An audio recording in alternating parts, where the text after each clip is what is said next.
পৃথিবীর বুকে যখন নিরপরাধ শিশুর কান্না থেমে যায়, যখন মায়ের কোল খালি হয়ে যায়, যখন অসহায় মানুষ গুলির শব্দে আতঙ্কিত হয়ে ওঠে, তখন কোথায় থাকে মানবতা? এই প্রশ্নের উত্তর খুঁজতে হাজার হাজার মানুষ একত্রিত হয়েছিলেন পৃথিবীর পবিত্রতম স্থান কাবা শরীফে।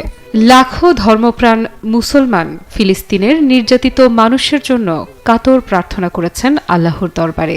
এ সময় তাদের চোখের পানিতে ভারী হয়ে ওঠে আকাশ। 18 মার্চ তারাবি নামাজের পর পবিত্র কাবা শরীফে এক হৃদয় বিদারক মোনাজাত অনুষ্ঠিত হয়। দোয়ায় নেতৃত্ব দেন বিশ্বের অন্যতম খ্যাতিমান আলেম শায়খ আব্দুর রহমান আস-সুদাইস। ফিলিস্তিনের নিরপরাধ মানুষদের জন্য এদিন আসমান কাঁপানো মোনাজাত করা হয়। শায়খ সুদাইস দোয়ার সময় আল্লাহর কাছে ফরিয়াদ করেন, আল্লাহ যেন ফিলিস্তিনের মজলুম মুসলমানদের মুক্তি দেন, তাদের শত্রুদের ধ্বংস করেন। মোনাজাতের সময় হাজারো মুসল্লির চোখ বেয়ে অশ্রু ঝরতে থাকে।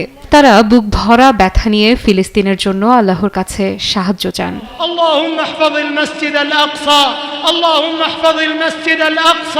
ফিলিস্তিনের গাজা উপত্যকায় আবারও শুরু হয়েছে বর্বর গণহত্যা। দখলদার ইসরায়েলের হামলায় নিহত হয়েছে 710 জনেরও বেশি নিরপরাধ মানুষ, যাদের মধ্যে রয়েছে অসংখ্য শিশু। এই শিশুরা কি যুদ্ধ চেয়েছিল? ইসরায়েলের যুদ্ধবাজ প্রধানমন্ত্রী নেতানিয়াহু ঘোষণা দিয়েছেন এটা কেবল শুরু। তার এই ঘোষণার পর রাতভর গাজায় হামলা চালানো হয়।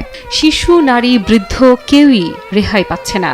একজন পিতা তার সন্তানের নিথর দেহ বুকে জড়িয়ে ধরে আহাজারি করছে। এক মা পাগলের মতো তার সন্তানকে খুঁজছে।